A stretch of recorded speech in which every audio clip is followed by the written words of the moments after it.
our second episode of the Lisbon Panther Podcast. If you listened to our first episode, what did you think? We'd love feedback because this is certainly a learning experience for all of us. But with that, I'm Dan Cole, and I'm your guest host for today. Today's episode is Club Chat. In last week's episode, we touched on one part of Lisbon that many middle and high school students are involved in, and that's clubs. So we're going to jump in deeper to learn about the clubs we have here at school. But before we get started with today's show, it's time again for the Panther Roundup.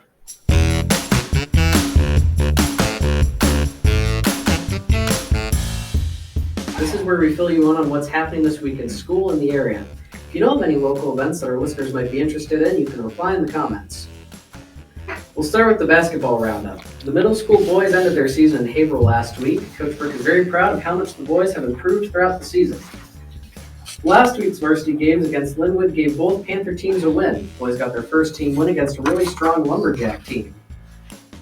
This week we have the varsity boys finishing up their last two regular season games with Monday's game at Gorham at 4:30 and Tuesday's game at Profile at 5. Varsity girls are hoping to make playoffs, but at the time of recording this podcast, we haven't gotten the word. Good luck, girls. Last week, we also had the high school lock-in. This week is Winter Carnival Week for high school and Read Across America Week for grades K through 4. We'll be talking a lot about Winter Carnival Week soon in our club chats. Mrs. Woods, do you want to tell us a little bit about Read Across America Week? Yes, Read Across America is for grades K through 4, and each day they have teachers coming in and other teachers and parents, community members coming in to read to their students. And we also have activities for each day. So we have an author of the day, and then an activity and a special treat for the day. And Pals is making popcorn for all the K through 4 students because Friday is Tommy DePaula, I believe, his popcorn book.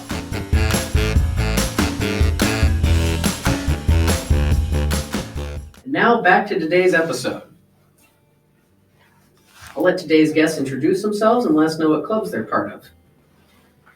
So I am Abigail Mahoney. I am a senior this year, and I am part of Student Council and Chat Club. I'm Ophelia Beebe. I'm a sophomore in high school, and I'm in Leadership and Student Council. I'm Tori Jellison, and I am in PAWS, Student Council, Leadership, and I'm a junior in National Honor Society.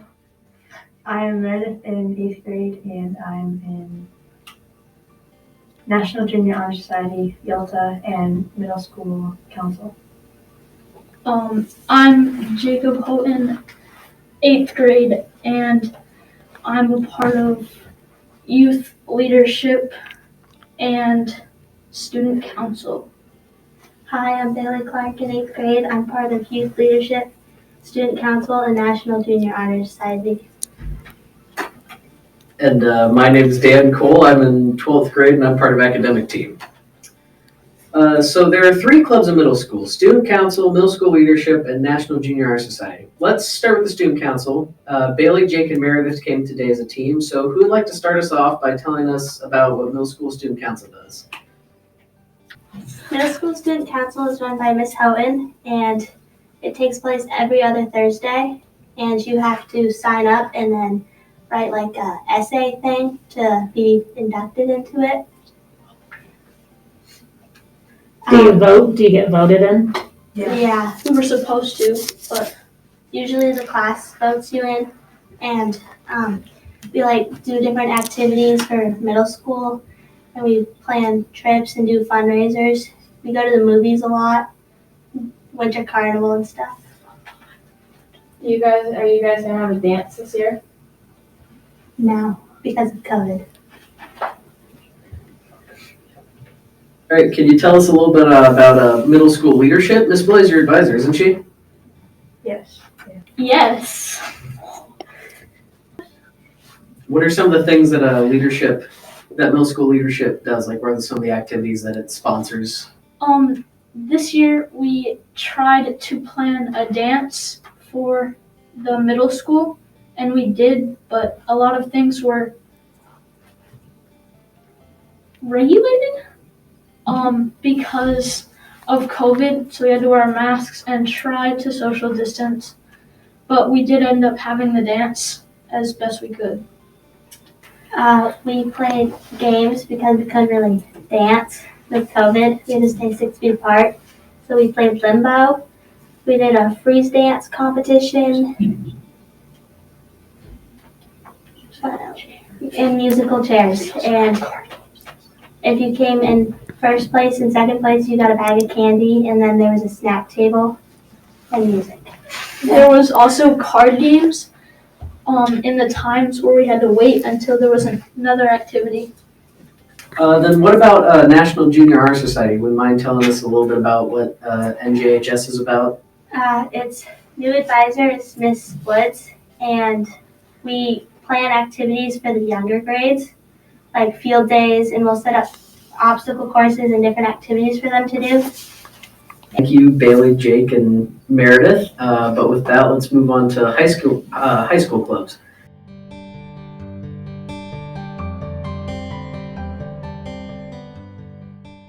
Abby, I know that you're part of Chat Club. Do you want to tell us a little bit about Chat Club? Sure, Dan. So Chat Club, Chat stands for Children Helping Animals Together, and it's where a lot of us high school students, freshmen through seniors, go through and we come together to plan activities for younger grades. We've worked with kindergarten, and we have mostly worked with third graders this year, just teaching them about animal wellness and how to treat animals properly, what to do to give them good shelter, and making sure that they go to the vet and get spayed and neutered as well. In the past, we would go to like Shaw's and have bake sales to raise money for spay and neuter clinics. And we used to work with the Rosie May group because they had a portable van, although they sold it, so we're not able to do that this year, which is unfortunate, but we're still trying to do a bunch of stuff. Last year, we donated pet oxygen masks to all the local fire departments, just because it's better to have them on hand. And we reached out and no one really had any, or they were super, super old. And so we did a little thing about that. The Caledonian Record did a little article about it just to give us something to do and give us something to work towards.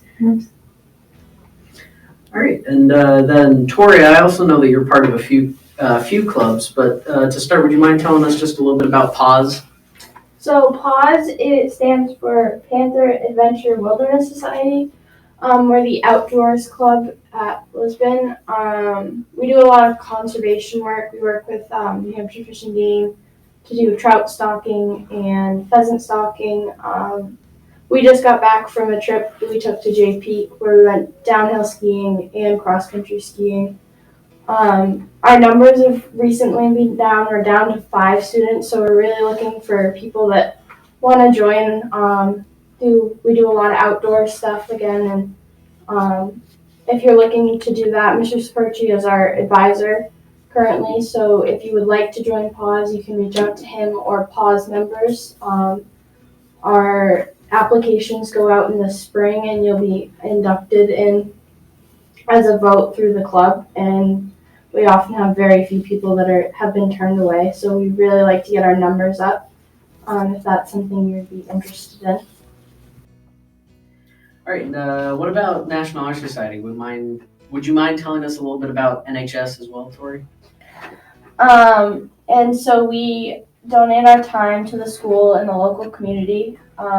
This year, our major group project will be partnering with the Ed Foundation to plan a high school-wide trip to bring back the excitement of school as COVID has changed a lot of how school runs, and try to get students to be to bring their energy back to school. And this year we're also trying to get in our community service hours, although we've found that COVID has made that a little bit harder.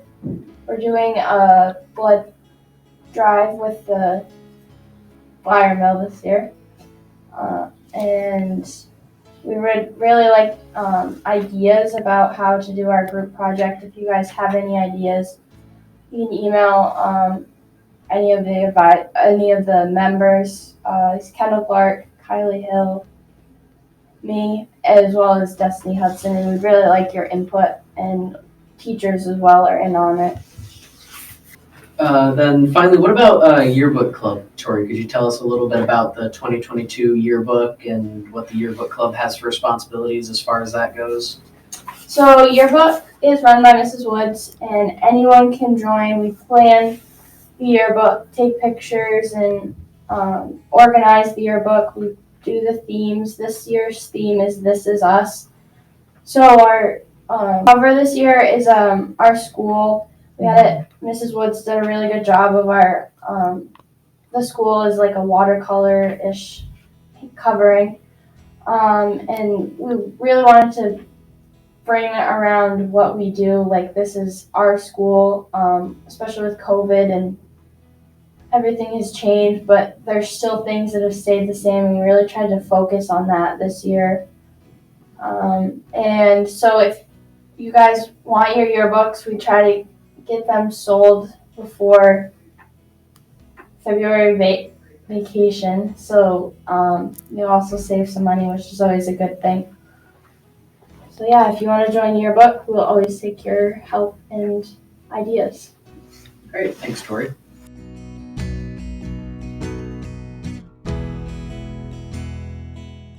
And to kind of go back to something that each of the clubs have brought up is that many of our clubs have had to make adjustments in the past couple of years with COVID, especially leadership. Leah, do you mind telling us a bit about leadership, maybe some of the activities they've done in the past or plan on doing in the future? Yeah, leadership is all sort of about making the learning process more engaging, more enjoyable, and just sort of doing things easier. A few years back, I remember we sort of did a thing where we took the kids off their parents' hands around Halloween so they could get prepared for that. So we just sort of try to make everything easier, more fun, facilitated through its members.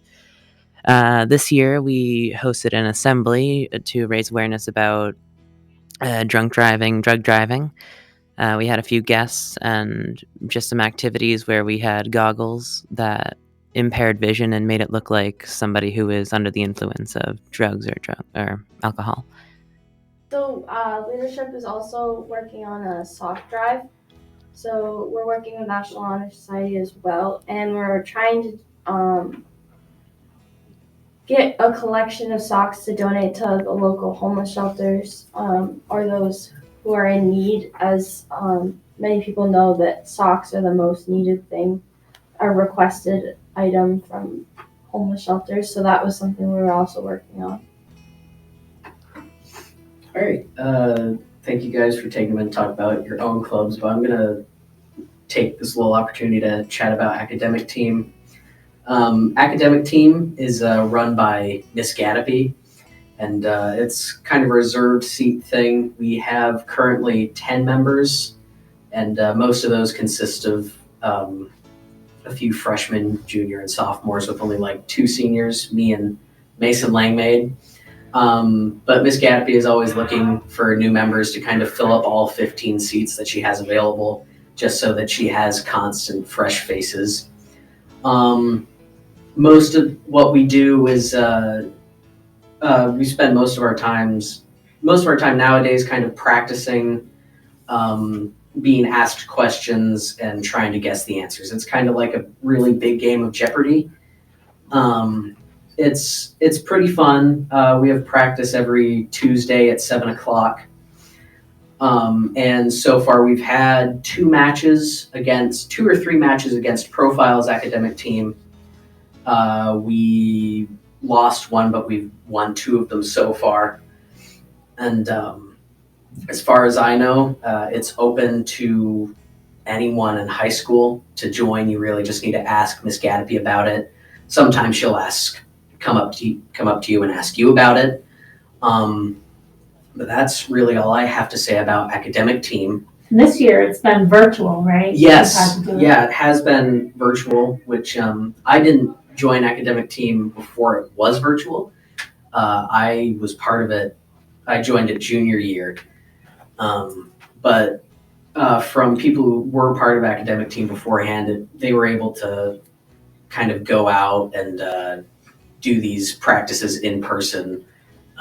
And then with the matches, they were able to actually go to the schools where the matches were taking place. And, usually there'd be like pizza party afterwards. If I remember in the past, some of the groups did like a Halloween, like they dress up for Halloween, have a big Halloween week.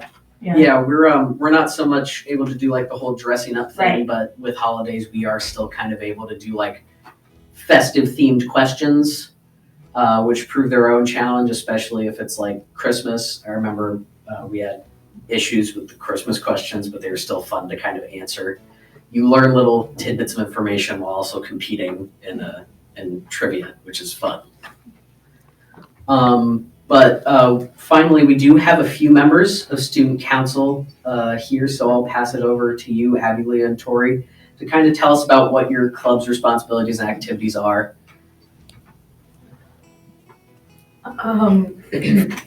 Well, student council is all about just trying to plan like larger events like Winter Carnival, which is coming up this coming week. Prom is a big one that we help plan. Homecoming is another big one. I think it's one of the main ways that we can sort of get feedback from the students, because there's 4 kids from every grade, so we can get a lot more input from what people actually want to see for these types of events. And I think that's something that's kind of important to have in a school. Yeah, I agree with Abby, and like a lot of, you can change your school community. A lot of kids, like, you don't think about it, but joining student council or running for student council, you bring up ideas or changes to the school community. And with COVID, it's been hard, but every little idea can really go a far way. And if you really want to make a difference, we really suggest trying to run for even class officers or your student council officers and make a difference around your school community. Yeah, just taking up any kind of leadership position in general in the school is one that people may think may not go as far as it would seem, but definitely you can have a lot of impact. I mean, I only applied to go into student council this year, so I wasn't in there freshman year, and I really had no idea until I actually started getting involved how much of a, impact and how much of a say all the students that were participating had on how things like Winter Carnival were assembled. And and we have people hailing from all sort of different parts of the respective classes, so we have different tidbits of information for people from different friend groups and all that. So it's diverse, and it does a lot to help make the community grow and thrive. So I'd like to give a thank you to Mrs. Locke and Mrs. Jellison for stepping up and taking student council as Mrs. Corsi retired. And they've brought some good ideas, and as well as new members, and brought ideas and done some changes to the games that we've done with Winter Carnival this year. Our theme is Olympics this year with the Winter Olympics, and we've tried to tie it in a lot, and I think we did really well. Every class had their own country, and Mrs. Jellison came up with the idea for the lock game. We've always been wanting to try to do one, and we're really excited that it actually went through this year, and it was a lot of fun. We'd really like you guys, if you want to bring change to the school community, the elections will be the following next fall, and it really does make a difference to bring ideas to change to prom or the location of prom and your Winter Carnival ideas, and try to bring some extra enjoyment to school, as COVID has really put a damper on that. All right, I'd just like to thank everyone for giving a word or two about their respective clubs and for being on the Panther Podcast.